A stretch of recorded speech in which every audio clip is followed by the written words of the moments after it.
جس میں action aviation کے فاؤنڈر ہارنش ہارڈنگ بھی موجود تھے۔ انہوں نے جیف بیزوس کے ساتھ اسپیس میں بھی ٹریول کیا تھا۔ دوسرے نمبر پہ اسٹاکٹن رش، جو اوشن گیٹ کے CEO بھی تھے۔ یہ امریکن کمپنی اوشن ٹورزم کے لیے سبمرسیبلز فراہم کرتی ہے۔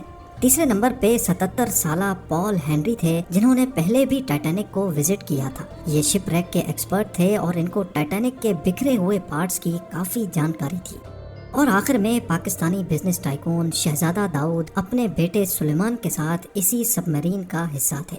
17 جون کو ڈائیو کرنے سے پہلے ہارنش ہارڈنگ نے انٹرنیٹ پہ اپنا آخری پوسٹ کیا تھا۔ ان کا کہنا تھا کہ شدید سرد موسم کی وجہ سے ان کی ڈائیو ڈیلے ہو گئی ہے۔ کل صبح کو جب تھوڑے وقت کے لیے موسم بہتر ہوگا تو ہم ڈائیو کر جائیں گے۔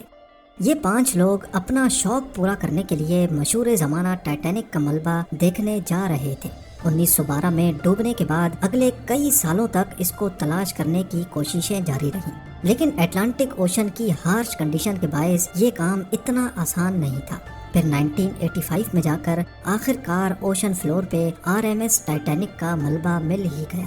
ٹائٹینک اپنے پیچھے اتنے سوالات چھوڑ کر گئی تھی کہ اب ان کے جواب تلاش کرنے کا وقت آ چکا تھا۔ درجنوں ایکسپیڈیشنز ارینج کیے گئے، جس میں الگ الگ کنٹریز کے ایکسپرٹس اور ریسرچرز نے ٹائٹینک شپ ریک کا رخ کیا۔ Canadian film maker James Cameron نے 1995 میں ٹائٹینک کے ملبے کے درجنوں دورے کیے اور پھر 1997 میں ٹائٹینک مووی ریلیز کی گئی۔ رہی صحیح کسر ٹائٹینک مووی کی کامیابی نے پوری کر دی۔ اس نے اتنی دھوم مچائی کہ اب ٹائٹینک کے ملبے کو خود جا کر دیکھنا کروڑوں لوگوں کا خواب بن گیا۔ یعنی یہ کام اب صرف ریسرچ کے مقصد تک ہی محدود نہیں، بلکہ شپ ریک سائٹ پر ٹورسٹ بھی جانا شروع ہو گئے۔ کہا جاتا ہے کہ اوشن کی گہرائی تک جانا اسپیس میں جانے سے بھی زیادہ مشکل ہے، اور اس کی سب سے بڑی وجہ ہے پانی کا پریشر۔ ٹائٹینک شپ ریک سمندر کی سطح سے 4000 میٹر یعنی 4 کلومیٹر نیچے ہے۔ اس گہرائی کو امیجن کرنا ہو تو آپ برج خلیفہ کو دیکھیں اور سمجھ لیں کہ ٹائٹینک کا ملبہ سمندر میں قریب 5 ٹائمز برج خلیفہ کی ہائٹ جتنا نیچے ہے۔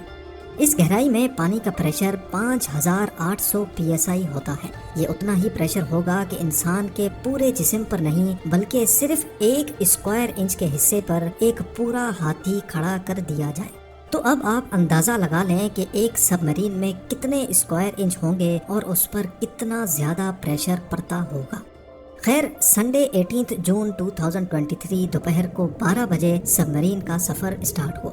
نارملی ٹائٹینک تک پہنچنے میں 2 گھنٹے لگتے ہیں، لیکن 1 گھنٹے 45 منٹوں کے بعد ہی مدر شپ پولر پرنس، جو کہ اوپر ویٹ کر رہی تھی، ان کا سب مرین سے رابطہ ٹوٹ گیا۔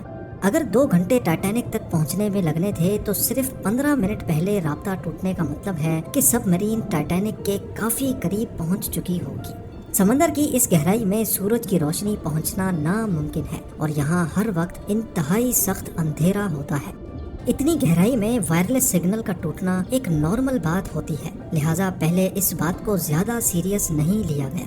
یہ پورا ٹرپ ٹوٹل 7 گھنٹوں کا تھا۔ 12 بجے سے لے کر شام کو 7 بجے ان کو واپس لوٹنا تھا، لیکن جب شام 7 بجے تک بھی ٹائٹن سے کوئی رابطہ نہ ہوا اور نہ ہی وہ واپس لوٹی، تو اب اوپر کھڑی مدر شپ میں موجود کرو کے پسینے چھوٹنا شروع ہو گئے۔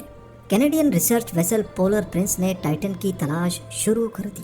9:40 پہ انہوں نے US کوسٹ گارڈ سے رابطہ کر کے مدد طلب کی۔ اگلے دن منڈے کو US اور کینیڈین شپس اور پلینز نے پورے ایریا میں ایک پراپر سرچ آپریشن شروع کر دیا۔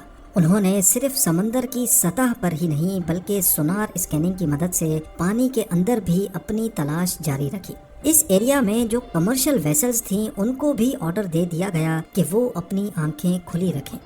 اگلے 2 دنوں تک یہ تلاش جاری رہی، لیکن ٹائٹن کا کوئی اتا پتہ نہ چل سکا۔ لیکن پھر ایک امید کی کرن نظر آئی۔ وینسڈے 21 جون کو صبح 6 بجے سرچ ٹیم کو پانی کی گہرائیوں میں سے کچھ آوازیں سنائی تھی۔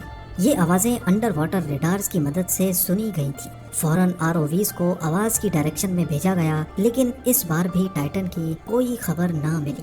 اب ٹائٹن کو ہمیشہ کے لیے کھو دینے کا ڈر بڑھتا جا رہا تھا، کیونکہ سب مرین میں جتنا آکسیجن تھا وہ صرف 96 گھنٹے یا پھر 4 دنوں تک کا تھا، اور اس وقت تک 4 میں سے 3 دن گزر چکے تھے۔ لیکن US، کینیڈا اور فرانس کی سرچ ٹیمز نے ہمت نہیں ہاری۔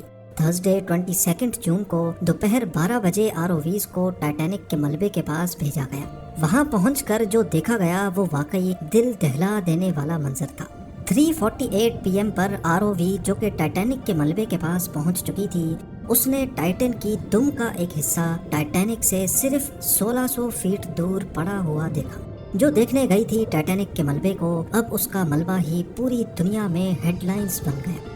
اس کا صرف ایک ہی مطلب ہے کہ سب مرین پانی کا پریشر برداشت نہ کر سکی اور سمندر کی گہرائیوں میں ہی پھٹ گئی۔ اس خبر نے پوری دنیا میں جیسے ہلچل سی مچا دی۔ اوشن گیٹ کی سیفٹی پر کئی سوال کھڑے کیے جانے لگے۔ اوشن گیٹ کے CEO اسٹاکٹن رش، جو کہ خود اس واقعے میں اپنی جان گنوا بیٹھے ہیں، انہوں نے 2021 میں کہا تھا کہ وہ جانتے ہیں کہ انہوں نے ٹائٹن کو بناتے وقت کچھ رولز توڑے ہیں، کیونکہ انہوں نے ٹائٹن کو اسٹیل سے نہیں بلکہ ایویشن گریڈ کاربن فائبر سے بنایا ہے۔ پر وہ اس انڈسٹری میں کچھ نئی انوویشنز کرنا چاہتے تھے، تبھی اسٹیل کو ریپلیس کر کے کاربن فائبر کا استعمال کیا گیا تھا۔ پہلی بار لانچ سے پہلے ٹائٹن کو 5000 سے 10,000 PSI کے پریشر پہ ٹیسٹ بھی کیا گیا، جس میں وہ پاس ہو گئی تھی۔ پر ایکسپرٹس کا ماننا ہے کہ اوشن کے اندر ہزاروں قسم کی طاقتیں سب میرین پر پڑتی ہیں، جس میں نہ صرف پریشر بلکہ پانی کا بہاؤ بھی ہوتا ہے، جو کہ لہروں کی وجہ سے پیدا ہوتا ہے۔ اس کے علاوہ اندھیرے کی وجہ سے یہ بھی ہو سکتا ہے کہ کوئی بھاری پتھر یا پھر سمندری مخلوق سب میرین سے ٹکرائی ہو۔ کچھ بھی ہو، ٹائٹن کی تباہی کی ایک وجہ تو اس کا کاربن فائبر کا حل تھا، لیکن دوسری وجہ اس میں پہلے سے موجود کریکس بھی تھے۔ جی ہاں، ٹائٹن سب مرین 2019 میں کارل اسٹینلے نامی ایک بزنس مین کو بھی لے کے گئی تھی، اور اس وقت بھی اس کو اوشن گیٹ کے CEO ہی آپریٹ کر رہے تھے۔ کارل نے بتایا کہ اس سفر کے دوران جب وہ نیچے جا رہے تھے تو ان کو ٹائٹن کی باڈی میں سے کریکنگ کی آواز سنائی دی تھی۔ One point I was actually even able to drive the submarine towards deeper water by the sound of the cracking getting louder. اس وقت انہوں نے اس آواز پر زیادہ دھیان نہیں دیا، کیونکہ ان کو اوشن گیٹ کے CEO جنہوں نے خود یہ سب مرین ڈیزائن کی تھی ان پر پورا بھروسہ تھا۔ لیکن اس حادثے کے بعد انہوں نے CNN کو بتایا کہ شاید وہ آواز اس بات کی وارننگ تھی کہ ٹائٹن کی باڈی پانی کا پریشر برداشت نہیں کر پا رہی۔ اگر یہ بات سچ ہے تو اس میں کوئی شک نہیں کہ ٹائٹن کی باڈی میں کریکس پڑنا پہلے سے شروع ہو گئے تھے۔